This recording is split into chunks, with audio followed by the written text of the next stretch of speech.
This is a fairy story about a girl who lived in a village on the edge of a dark and scary forest.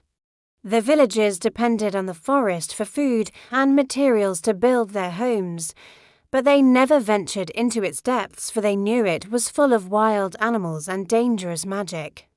One day, the king of the neighboring kingdom announced a competition.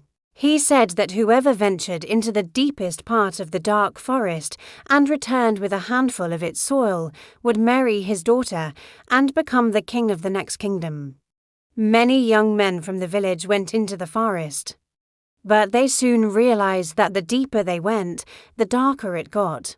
The trees had a canopy above them, blocking out the sun, and the thicker the trees grew, the harder it was to breathe, and so all the young men turned back, except for one.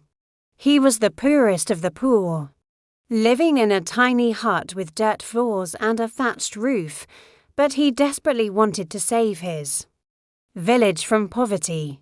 So when the sun rose the next morning, he grabbed a shovel and headed into the dark forest. All day he dug, and by sunset he had a small bag of dirt, but as night fell, the forest came alive with creepy crawlies and wild animals, and he soon realized that staying another minute longer in the forest would mean certain death.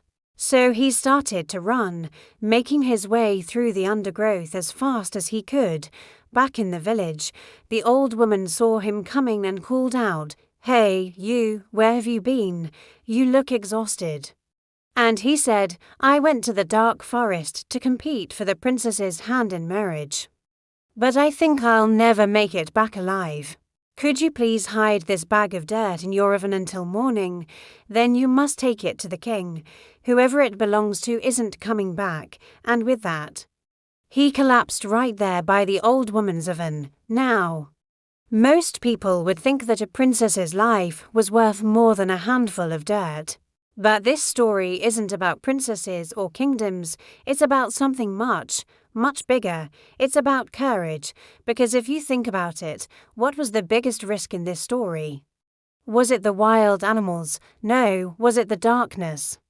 No, it was actually taking that first step into the unknown, because once you take that first step, everything else becomes easier.